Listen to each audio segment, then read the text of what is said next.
Hoy nos han venido a visitar a Athena Autosport Joan Morera y Lidia Rúa, que corren su cuarto Dakar en clásicos. Y bueno, tenemos la gran suerte que nos han venido a ver. Entonces ya le vamos a hacer unas preguntas a ver que nos contestan de sus experiencias y de lo que se afrontan este año, que tienen otro nuevo reto. Entonces la pregunta va dirigida a ti, Joan. A ver, ¿qué se siente en un Dakar cada vez que corréis? ¿Qué es lo que se siente? Sí, hombre, lo primero siempre es la realización de un sueño. O sea, yo de pequeño era de estos que veía los resúmenes del Dakar, me quedaba siempre para verlos, siempre a la hora por la tele.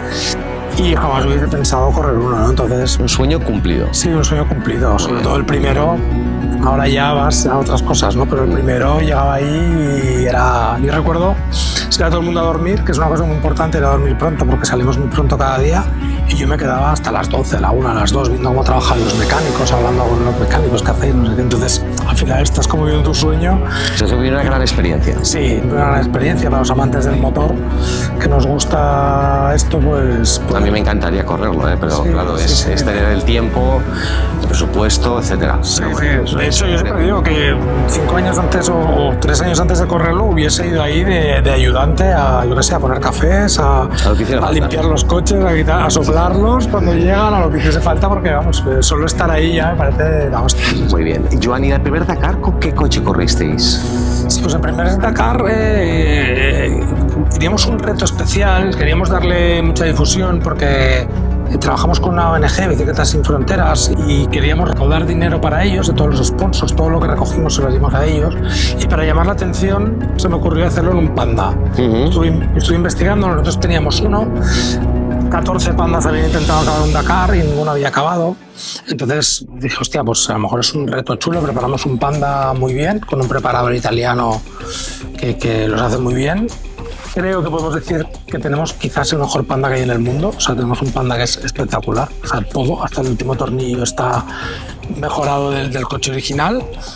Y bueno, aún así lo rompíamos cada día entero, ¿no? Y fue un reto difícil porque como queríamos ser competitivos, nosotros nunca vamos de paseo y queríamos ser competitivos, y para ser competitivo con un Panda lo revientas. Cuando hay arena no corre porque lleva llanta 13, ruedas muy pequeñitas, se hunde. Cuando hay rocas no las pasas porque la roca es más grande que la rueda. O sea, fue un reto importante. Sí, sí. O sea, podemos decir que es el primer Panda que ha acabado un Dakar de la historia. Exacto. Sí. Bien. Sí. Y además siendo bastante competitivos, porque en la quinta etapa, de hecho, hicimos un segundo puesto de la general a un segundo del primero.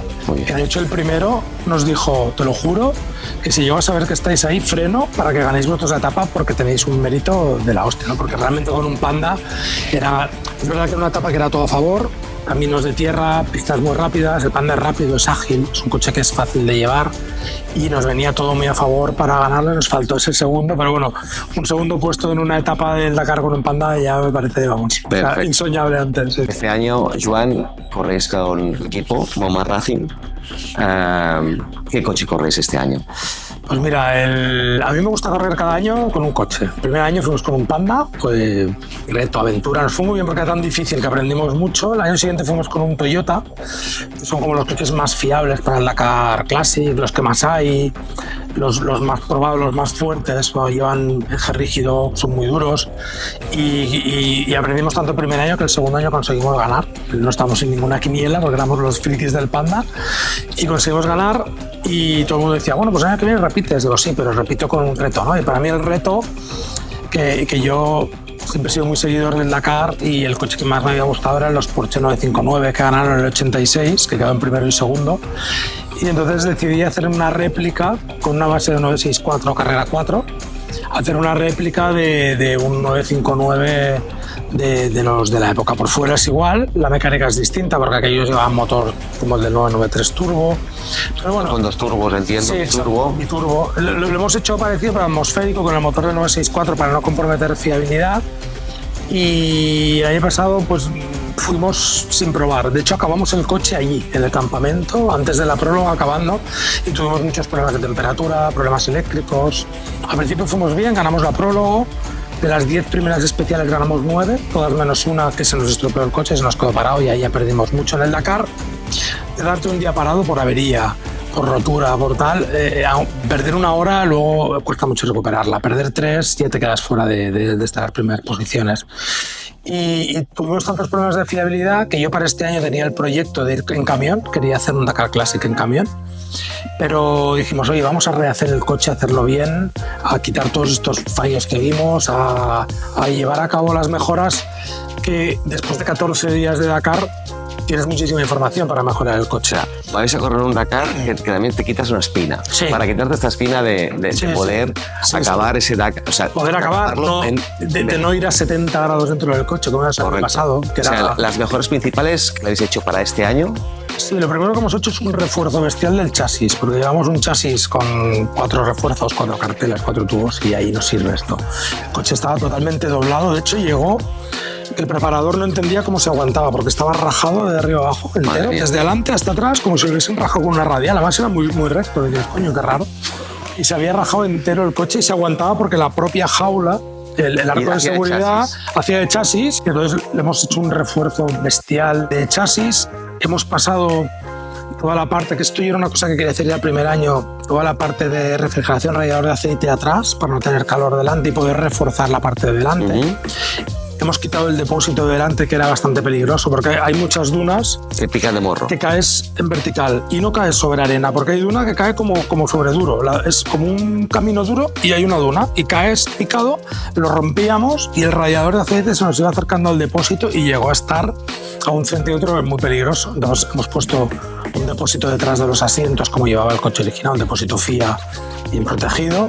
Así podemos, una de las ruedas que llevamos detrás la podemos llevar delante, que también te sirve en caso de golpe. La rueda absorbe, es una manera de reforzar el coche con la propia rueda.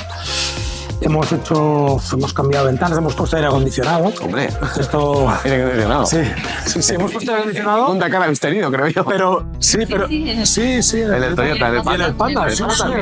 Muy bien. Alguien ha tenido la brillante idea de quitar la calefacción, que ha sido como, nos ha llegado el coche, hostia, y ahora si llueve tendremos un problema, entonces... Estamos ahora mismo a 3 días de embarcar, le estamos montando, por eso no tenemos el coche aquí, le estamos montando un cristal delantero con calefacción. Con calefacción, muy bien. Térmico. Muy bien. Porque en el desierto todo el mundo dice, oh, qué calor. Cuidado, por la mañana hace muchísimo frío. Y luego condensa, hay mucha humedad en los desiertos. Sí, hay una condensación y no ves bien. Y no ves nada. Entonces es importante ver, porque si no ves ya puedes correr. Una pequeña pregunta, ¿habéis subido el peso o más o menos? Con los refuerzos sí. ¿Habéis subido algo el peso? Sí, seguro que sí. Pero no os penalizará. El coche es ligero, dentro de lo que cabe podría ser mucho más ligero, ¿eh? De hecho, una idea que teníamos también este año era hacer todos los paneles de fibra, hacerlos de carbono Kevlar, y ahí nos hemos quitado 200 kilos seguro, pero no nos ha dado tiempo de todo. Sí que hemos hecho los protectores de Kevlar, que ahí le quitamos ya bastante peso, pero le añadimos peso porque al final los refuerzos pesan. Sí. Es un coche que debe estar en el orden de los 1.200 kilos. 1.550 en orden de marcha. El Toyota, por ejemplo, con el que fuimos, pesaba 2.550, o sea, justo 1.000 kilos más, con menos caballos. Relación peso-potencia está muy bien, 275 caballos más o menos, de ser que hemos cambiado árboles de leva, subido un poquito la compresión, pero muy poca cosa para tener fiabilidad. Y la relación peso-potencia está bien. El problema que tiene el Porsche es la tracción, que tira muy poquito de adelante. Tiene mucho más de atrás. Sí, mucho de atrás, parece un trasera. Realmente yo llegaba y le decía al mecánico, hostia, ¿pasa algo el diferencial? ¿No tira? Dice, no, es que no lo notas, pero sí que tira. Y de hecho, viendo vídeos en cámara lenta, sí que ves que parece que la rueda de delante quiere morder, pero la sensación es totalmente de llevar un trasera. O sea, quizás lo que tú estás viendo es que tienes como un 80% de tracción trasera, un 20% delantera, y aparte el peso, tiene mucho peso atrás, con lo cual parece que el coche... Sería muy bien como el original del 86, que lo estuvimos viendo, nos invitaron a verlo, y como habíamos ido con este coche, pues pudimos verlo por dentro, y llevaba un sistema para manualmente darle más tracción adelante o atrás. Más tracción adelante o atrás. Más que entonces tienes que cambiar el diferencial, tendrías que coger un diferencial trasero y acoplarlo delante. De hecho, Zanini en su 911 de tierra lleva 2 diferenciales traseros porque el delantero es muy pequeñito. Y lo más importante que hay en el Dakar, lo más importante de todo, número 1, es la fiabilidad. Porque son etapas muy largas. Es una etapa de resistencia. Esa es una etapa de resistencia. Y si rompes, no sirve de nada. Sí. Entonces, lo que has hecho anterior, esto pues no lo hemos podido mejorar porque comprometeríamos la fiabilidad y poner un diferencial trasero delante sería un invento. Todos los inventos también. Sí, luego los puedes pagar. Lleváis. Sí, entonces pues bueno, se lleva bien. Es un coche que en arena va bien, en dunas va bien, se lleva bien. Lidia, y esto es una pregunta para ti. ¿Cómo se vive un Dakar siendo mujer cuando es un mundo de hombres? Realmente creo que el porcentaje de las mujeres es muy bajo.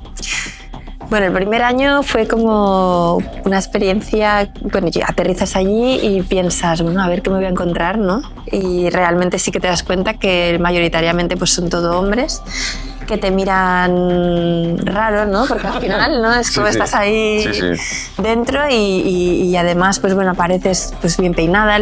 Allí se lleva mucho van pasando los días y te vas encontrando hombres cada vez más sucios, más despeinados, más como... Sí, parece como que eso es un plus, ¿no? De la experiencia de Dakar. O sea, cuanto más sucio va un mecánico, pues quiere decir que como que más tal. Y yo, pues claro, intento ir pues siempre bien y entonces dicen, ¿esta de dónde ha salido, no? ¿De dónde habrá venido? ¿Con qué equipo irá? Porque al principio es un mundo muy pequeño y casi todo el mundo cuando tiene muchos años de experiencia pues se van conociendo y dicen, ¿y esta de qué equipo será? ¿De qué nacionalidad? ¿Es española? ¿Es italiana? ¿Qué será? ¿No? Y van pasando los días y bueno, y luego el primer año pues por ejemplo, son los que van con el Panda. Uy, esta está loca seguro porque claro, imagínate quién se va de copiloto en un Panda, ¿no? Y el siguiente año, pues al final pues ya te conoces más, yo hablo mucho con todo el mundo, entonces ya conozco a toda la gente de la organización y bueno, y dices, es que esta chica ya vino el año pasado, ella es la del Panda y ahora va con un Toyota y oye, y está ganando. Y cuando acabas ganando el Dakar, pues te miran ya totalmente diferente, ¿no? Como mujer y como igual, ¿no? Ya ves que la gente te pide consejo o se acercan a ti ya por otras cosas que no es por qué limpio llevas el pelo, ¿no? Cómo se te ve el mono que limpio y tal.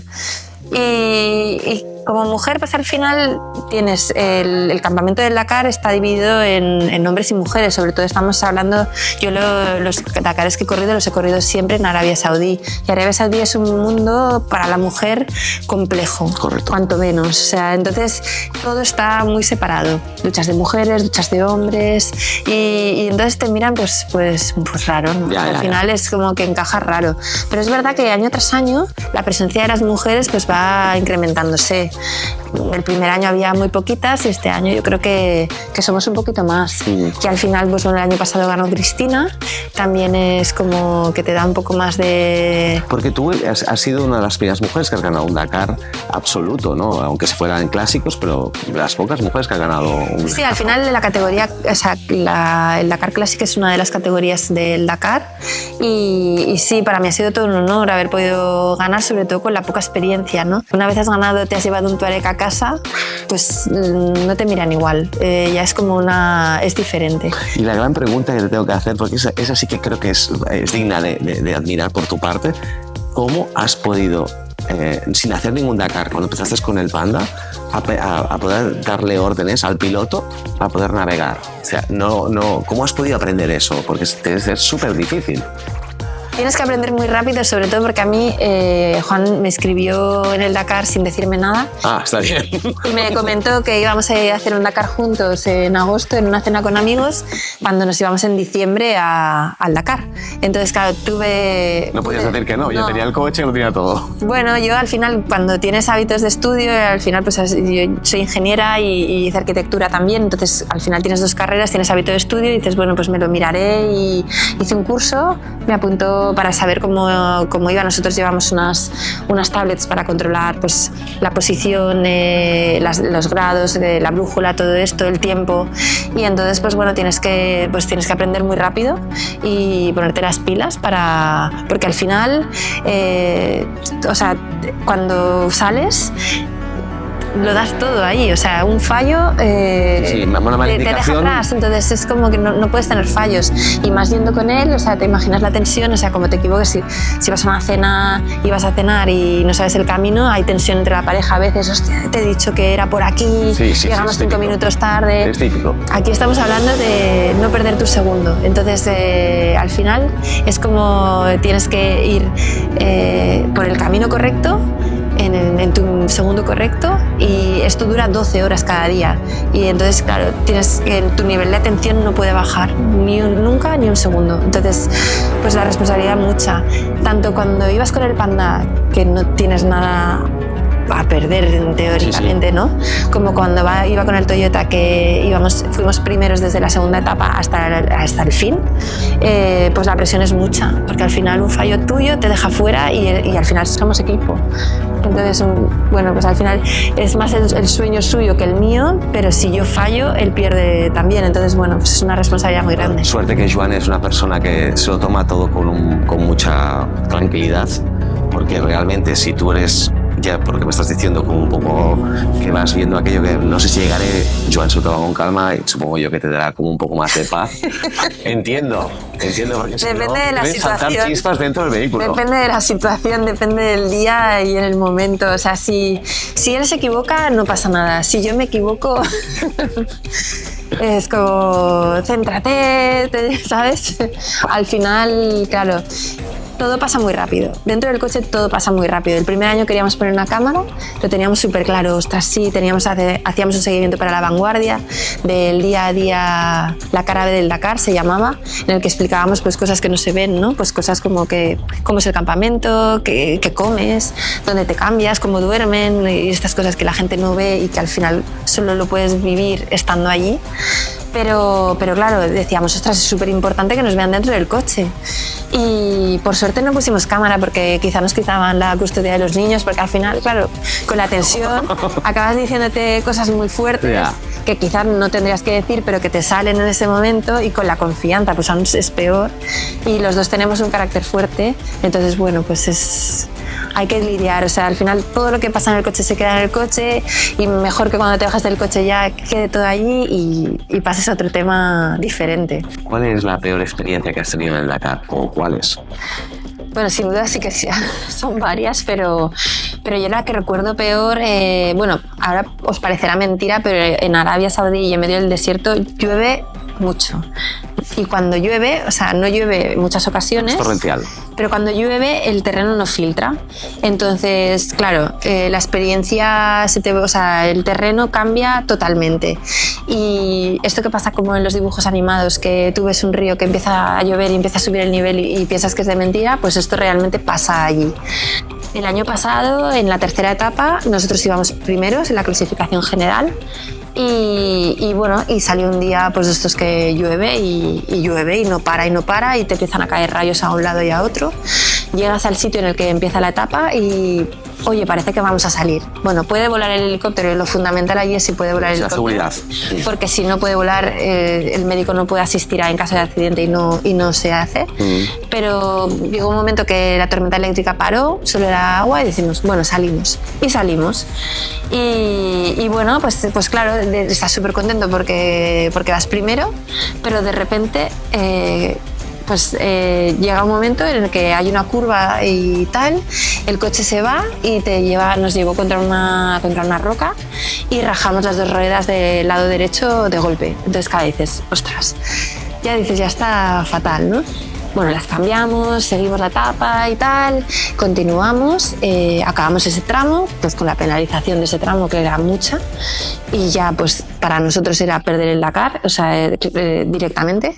Pero bueno, seguimos el segundo tramo, y el segundo tramo pues se empieza a inundar, llegaba un punto que perdíamos la tracción del coche, o sea, el agua nos llegaba por las ventanillas en un Toyota que no es bajo. Llegó el vehículo a flotar. Sí, o sea, y entonces te iba llevando, o sea, bueno, fue un momento, pero te va llevando así y ves que, claro, tú tienes un recorrido marcado, yo tengo que seguir la navegación y el rumbo que... Mejor dicho, navegación, para ir navegando. Claro, y además penalizo, o sea, nosotros ya tenemos vamos controlados por GPS y tenemos que verificar unos waypoints, que son los puntos de camino que tienes que pasar sí o sí, porque si no penalizas mucho. Y entonces, pues claro, al final te das das cuenta que tienes que seguir y que tienes que cruzar una especie de barranco inundado y dices, o sea, ya entonces llegó el punto que le dije, Juan, o sea, lo siento mucho, tenemos 3 hijos, o sea, me da igual, o sea, esta etapa, y si perdemos, perdemos y tal. Y al final fue una etapa muy complicada, seguro que la recordáis porque tuvieron que rescatar a mucha gente de las motos, de quads que se habían quedado tirados ahí, una etapa durísima. De hecho, la etapa siguiente, del día siguiente a las motos, se les anuló porque llegamos tan tarde todos mojados. Fueron nuestro techo, claro, tiene ventilaciones, y en los coches de carreras, o sea, en un coche, claro, esto es lujo, pero los coches que nosotros tenemos son coches que tienen barras, que tienen un montón de agujeros pues para la antena de los equipos, para el GPS y tal. Y entonces todo va filtrando, nosotros estábamos ya mojados incluso dentro del coche, imagínate la gente de las motos y tal. Entonces fue una jornada súper dura, y yo ese día, y recuerdo que llegué y no quise ni cenar, ni fui al briefing, o sea, digo, mira, me da igual, o sea, lo cuelgan, o sea, yo lo miraré y no me hables. Y por fortuna yo hablé con la organización y todo, digo, esto no se podía seguir porque la seguridad estaba en juego, o sea, es que no era viable, o sea, o hacías la etapa o ponías en peligro tu vida al final. Y al final pues fue una etapa que anularon por suerte y mira, y quedó así como una anécdota, y ganamos el Dakar ese año, o sea. Y bueno, ni me lo creo porque al final estas cosas no pasan, o sea, todo el mundo tiene problemas y esos problemas siempre te dejan fuera, y en este caso pues el problema que tuvimos, pues bueno, debido a que no fue un problema único, sino que fue un problema general. Yo entiendo que de todo el mundo. Sí, vosotros mismos. No, al final, claro, nadie pudo continuar la carrera, con lo cual es que tenía que anularse sí o sí y tal. Esto por un lado, y luego el año pasado ya, esto fue con el Toyota, el año pasado con el Porsche, tuvimos el problema de, bueno, paramos a ayudar a nuestros compañeros de equipo que estaban estancados en una duna, y estaba la televisión grabando y el cámara de televisión nos dice atención, en plan, y nos damos la vuelta, miramos nuestro coche y había fuego saliendo de la parte de atrás. Decimos, bueno, corrimos, o sea, extintor, vaciamos nuestro extintor. Otro amigo que pasaba también en el minuto siguiente, pues también sacó su extintor, vaciamos los extintores, seguía como el fuego tirando arena, tal. Y bueno, para mí lo más duro ya, bueno, es un incendio, es un coche de gasolina con todo el riesgo que implica. Pero lo peor no es eso, lo peor es que la etapa no acaba ahí, es que tú tienes que seguir, tienes que montar en el coche, bueno, puedes abandonar, ¿no? Claro, sí. En la cabeza de Juan abandonar nunca está, o sea, es en plan, en la mía sí, o sea, para mí es más valiosa mi vida que la carrera, pero no en su caso. Y entonces, pues bueno, decidimos continuar, ir mirando, ir tirando arena, y acabamos la etapa, nos quedaban 2 etapas para el final del Dakar pasado, que acabamos en quinta posición, con incendio incluido, y seguimos, y fue una decisión de decir, ¿qué hacemos al día siguiente? ¿Salimos o no? Porque el aceite sigue cayendo sobre el tubo de escape y puede pasar. Sí, claro. La temperatura del escape es muy alta, con el aceite es muy fácil que haya un incendio. Y bueno, pues al final decides pues que sigues y bueno, y aquí estamos, pero hay que asumir riesgos también a veces que son peligrosos. Esta pregunta, Joan, es para ti. ¿Qué modificaciones hay que hacerle a un vehículo para correr un Dakar?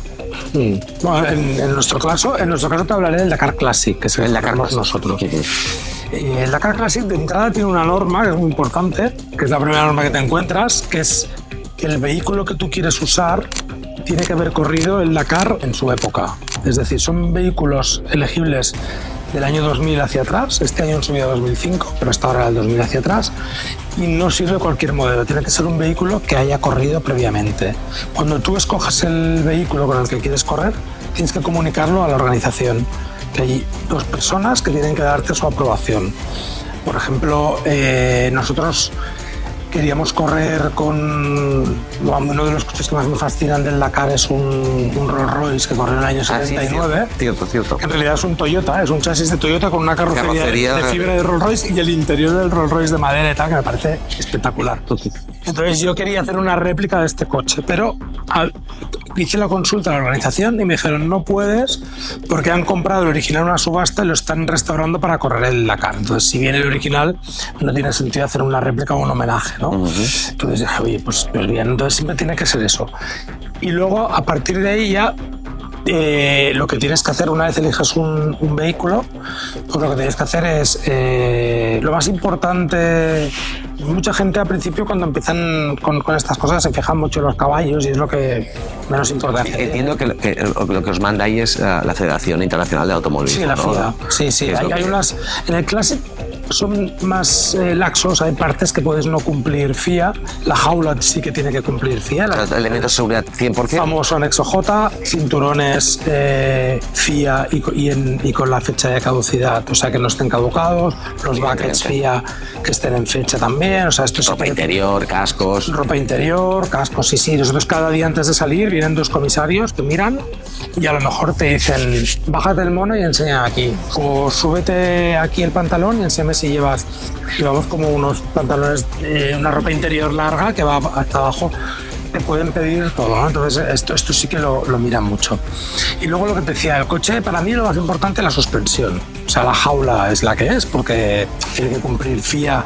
Intentamos hacer no la mínima, sino llevar jaulas hasta torretas, que la jaula, hay un truquillo que aprendes cuando corres, que es que la jaula tiene que ser parte de la estructura del coche. O sea, si tú haces una jaula para protegerte está muy bien, pero si además esa jaula sacas 2 barras y coges la torreta del coche, coges la torreta de atrás y después de la torreta sacas otro hierro que te hace así, al final estás haciendo una estructura sólida con tubos de hierro que son de acero, que son muy resistentes, incluso si utilizas aleaciones de cromo molibdeno, cromoli, que son muy ligeras pero son súper resistentes, te haces una estructura muy resistente. Pero bueno, ahí ya llegamos cada uno hasta donde llega. Pero para mí lo más importante es la suspensión. O sea, ahí lo que notamos es una suspensión buena o una mala. Por ejemplo, el primer año, vuelvo a hablar del primer año de juegos con el Panda, hicimos un invento, una suspensión a medida de monotubo, que todos los coches de carreras, tanto circuito como todoterreno, en suspensiones monotubo, y los coches de calle, por muy buenos que sean, son suspensiones bitubo, no tiene nada que ver. Hicimos una monotubo con botella separada y el Panda iba, súper bien. Para los que no entendemos esto, ¿qué diferencia hay entre monotubo y que tenga 2 tubos? O que tenga... Sí, bueno, es el paso del fluido del aceite, o sea, suspensiones confortables. Si va dos pasos, ¿cuál es el problema? Son suspensiones mucho más frágiles y sobre todo el problema que tienen las bitubos que no copian. No copian quiere decir que si el asfalto hace así, la rueda te puede rebotar. Y a nosotros nos interesa siempre que copie muy bien el terreno. Sí, sobre todo suspensiones blandas. Parece que tengan que ser muy duras y es todo lo contrario. Suspensiones muy blandas.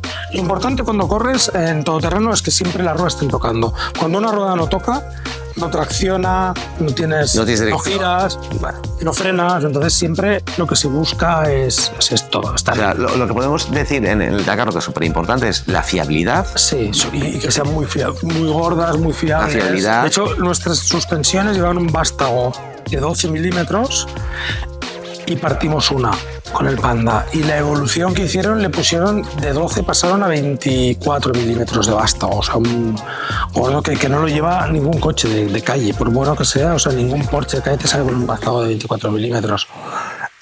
Un World Rally Car llevan vástagos de 60, de 70. O sea, la suspensión es la clave.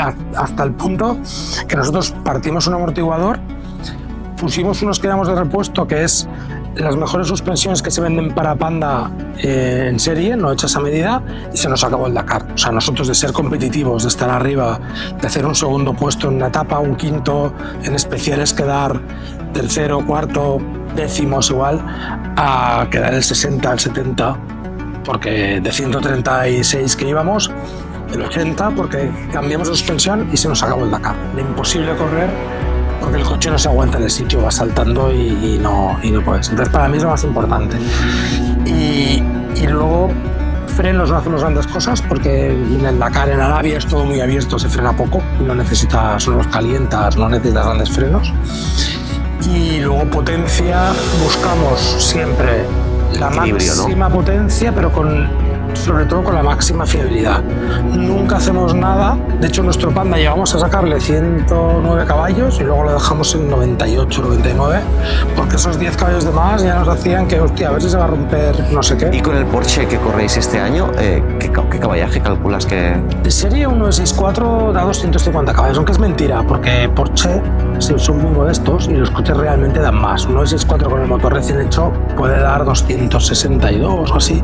Y nosotros no lo hemos puesto ni en el banco, imagínate lo poco que nos importa. Le hemos cambiado árboles de levas, los escapes y poco más. Si están en 275, 280, nos da igual. Al final, lo que queremos... O sea, ¿nunca te planteaste montarle un turbo o dos turbos para subir potencia? No. Incluso preparaciones con trompetas, con admisiones más grandes, trompetas programables.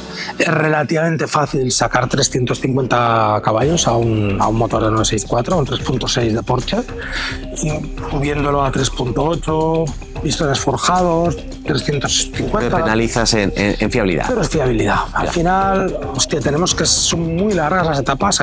Para que os hagáis una idea, yendo con un Porsche como vamos, que en los enlaces, que son los tramos de carretera, que eso no sale nunca en la tele. Sí. Y es lo peor de la cara. Hay días que hacemos 300 kilómetros de enlace para empezar la especial, acabas la especial y haces otros 300 para llegar al campamento o donde te toque. Y es terrible. O sea, diariamente, durante estos 15 días, estáis haciendo una media de 800 kilómetros diarios. Sí, 700 y pico.